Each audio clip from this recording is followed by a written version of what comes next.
tá? Então basta você testar qual deles está disponível dentro da sua corretora e comprar eles, tá?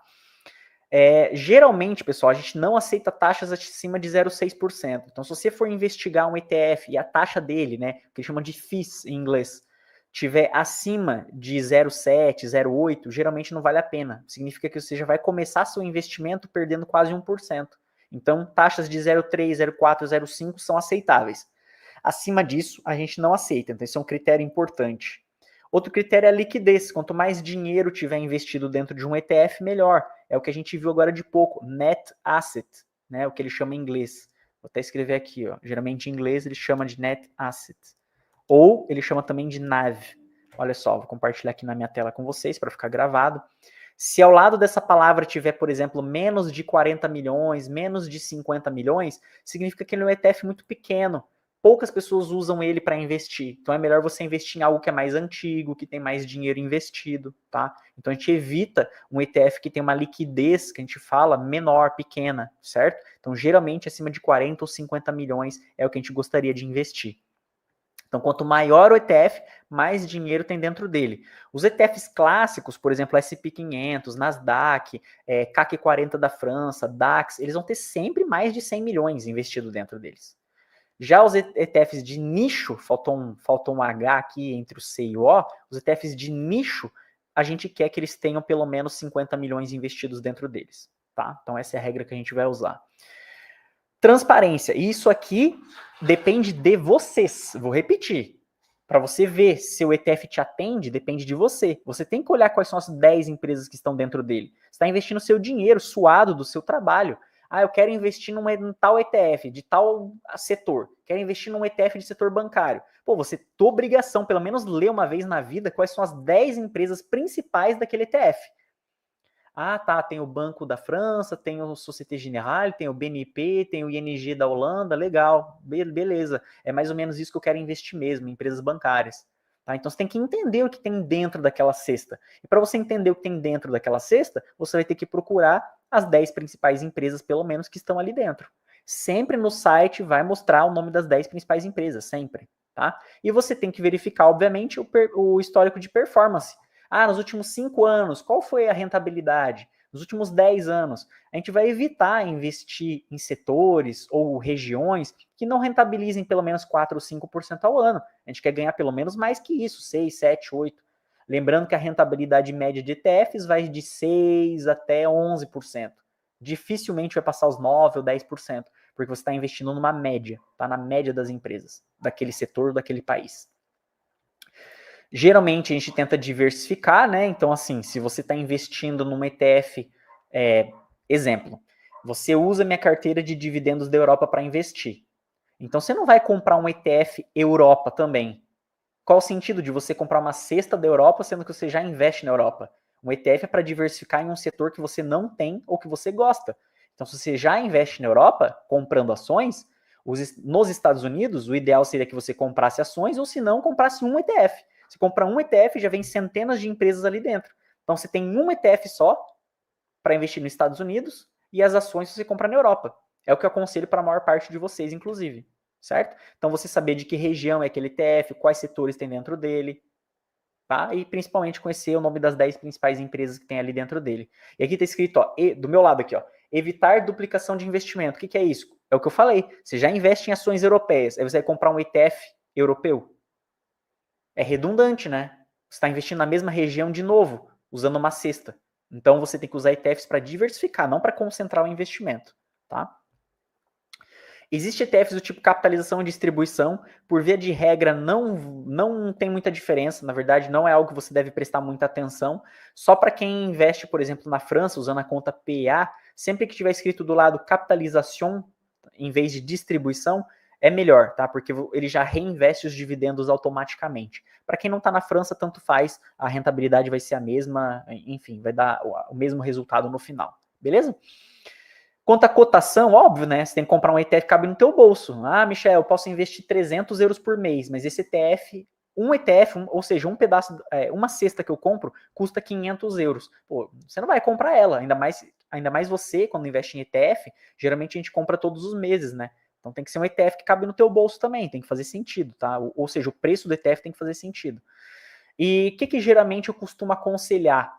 Aqui tá alguns que eu gosto bastante. Geralmente eu aconselho sempre o MSCI World Quality, né? Para quem quer diversificar. Então, se você já tem, por exemplo, a carteira de dividendos Europa, geralmente eu aconselho ali 20%, 30% no ETF Mundo Qualidade. Claro, para quem já pode investir mais por mês, para quem já tem talvez mais experiência, ou para quem já tem um aporte inicial maior. Se você não juntou ainda 20 mil, 25 mil euros investindo em empresas a dividendos, se concentre até chegar nesse valor de 20, 25 mil, depois você começa a comprar algum ETF.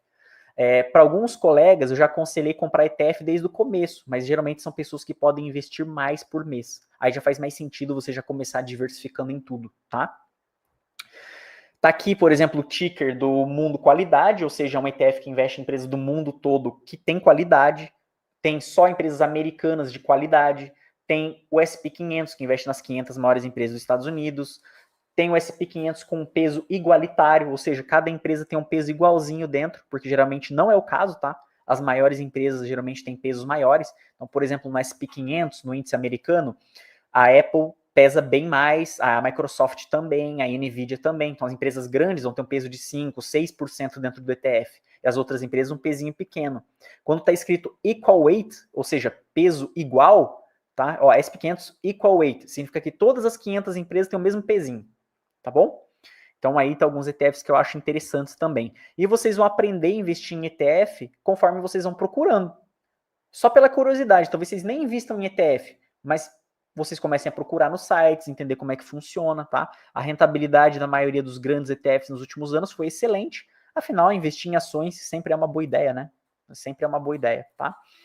E existem sites que a gente pode fazer testes de rentabilidade, como já fiz lá no desafio da turma 6, então não vou fazer de novo. Eu vou usar nosso tempinho que a gente tem aqui para voltar para a nossa tela e eu mostrar algo também para vocês lá dentro do Just ETF. Então, por exemplo, aqui no Just ETF, vocês vão vir no site aqui principal, beleza? Vocês vão vir em ETF Screener, então, ou seja, filtro de ETFs, vocês conseguem filtrar. Aí vocês clicam em Equity, beleza? Vamos clicar aqui em Equity, porque é ações, vocês querem ETFs de ações. Eu quero filtrar, por exemplo, investimento nos Estados Unidos. América do Norte, por exemplo, tá? Vocês podem filtrar. Deixa eu ver aqui, todas as regiões. Pode ser, só para mostrar para vocês. Não, deixa eu trocar isso aqui. Deixa eu procurar outra. Deixa eu colocar aqui um maior. Europa, vamos supor que você filtra a Europa. Aí vocês podem filtrar setores na Europa. Ó. Eu quero investir na Europa e só no setor financeiro. Pronto, vai aparecer 13 ETFs que investem na Europa no setor financeiro. Ó, bancos, setor financeiro. Eu quero procurar que investe no setor, sei lá. Vamos filtrar aqui de novo. Eu quero no setor de seguros. Ó, aparece só ETFs, ou seja, cestas de ações que investem em empresas de seguro. Vocês viram? Vocês conseguem filtrar o que vocês quiserem. Então, por exemplo, aqui, se eu for filtrar de novo, eu quero investir na Europa. E eu quero investir no setor industrial. Vai aparecer 16 ações do setor industrial. Eu quero saber se aqui, o que que tem, ó? Wisdom Tree Europe Defense, ou seja, a empresa é Wisdom Tree, vou dar um zoom. A empresa é Wisdom Tree, ele investe na Europa, no setor de defesa.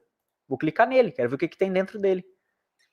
Ó, a taxa para investir nele é 0,40%, então tá dentro da faixa que eu falei para vocês que é boa, menos de 0,60%.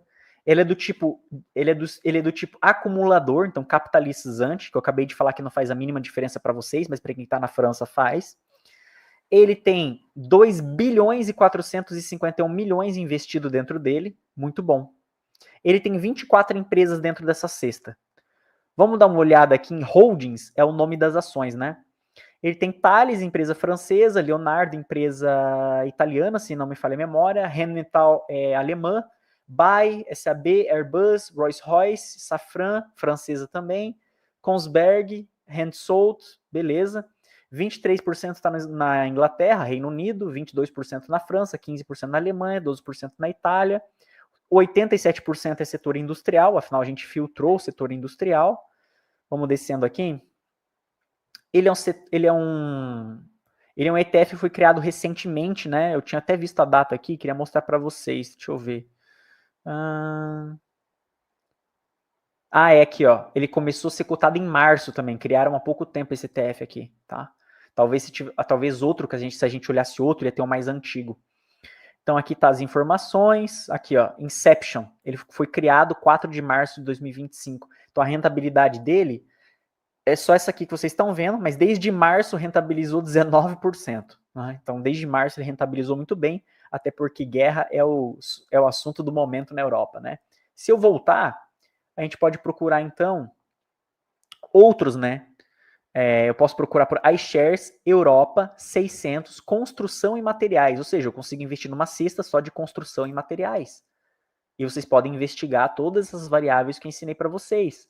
Ou a rentabilidade dele nos últimos 1 ano, 3 anos, como que ele foi. 3 anos ele rendeu 60%, nos últimos 5 anos ele rendeu 90%. Aí você vai ver, a taxa dele é aceitável, ele tem mais de 700 milhões investido dentro dele, ele rentabilizou bem nos últimos anos e ele investe em construção. Eu quero investir em construção? Quero. Então ainda falta olhar quais são os nomes das empresas que tem aqui dentro.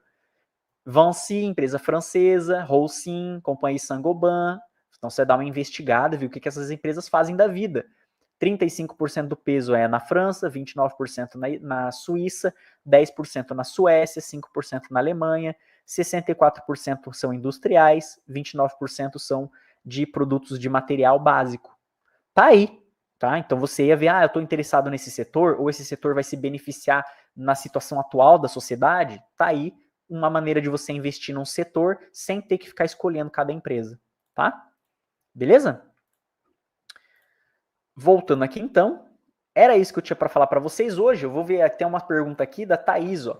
Você usa técnica de análise fundamentalista para analisar um ETF? Não existe técnica de análise fundamentalista para um ETF. Afinal, você tem 100, 200, 500 empresas ali dentro. Não existe num ETF uma análise fundamentalista. Por exemplo, qual que é a margem de lucro da empresa? Quando é uma empresa, eu sei qual a margem de lucro dela. Mas quando tem 500 empresas dentro, o que eu faço? Não tem como. Quando você investe em ETF, você lembra, você está investindo na média daquele setor ou na média daquele país. Então você está comprando um monte de empresas de uma só vez. Umas ruins, a maioria boa e algumas excelentes. Por isso que você dificilmente vai perder muito dinheiro e dificilmente você vai ganhar muito dinheiro. Mas é possível dobrar o dinheiro investido em 5, 6 anos, com uma rentabilidade de 7, 8, 9%, que é excelente. Né? É excelente você investir num ETF que rende 6, 7, 8%. Né? Ainda mais sem precisar analisar nada, certo? Sem precisar analisar nada, você só compra ele todos os meses. Tá? Por que ETFs de ações e não outras classes? Porque você pode comprar ETF, cesta de ação, de criptomoeda, de ouro, de prata. Você pode comprar uma cesta que investe em, por exemplo, em tesouro europeu, que rende praticamente nada. Então vocês filtram para comprar cestas de ações, tá? Até porque a maioria das corretoras não deixam comprar cestas de outros tipos. As cestas são de ações para você poder comprar na Trade 212 e outras corretoras, tá bom? Beleza? Pessoal, então vamos fazer uma recapitulação aqui, 2 minutinhos antes de eu deixar vocês irem descansar. Para investir em ETF, você tem que ou já ter um pouco mais de dinheiro por mês para poder investir na Europa, como um aconselho, ainda diversificar nos Estados Unidos ou em outro setor, ou você já tem que ter um aporte inicial maior. Se você não juntou 20 mil euros, 25 mil euros, ou você não pode investir um montante maior por mês, é melhor se concentrar nas ações a dividendos que vocês têm acesso todos os meses, nas minhas recomendações. Mas se você se interessar por um assunto, por um setor, Michel, eu quero investir só na indústria europeia, vá fundo, agora você sabe como procurar e onde achar. Michel, eu quero investir só no setor de defesa. Te mostrei aqui hoje que existe ETF só de empresas de defesa. Existem empresas que investem só no setor de água, tratamento de água, venda de água, existe. Você pode investir também, tá? Então aqui fica uma maneira de vocês conseguirem achar os ETFs, entender como funciona e quais são as regras que vocês deveriam usar, tá bom?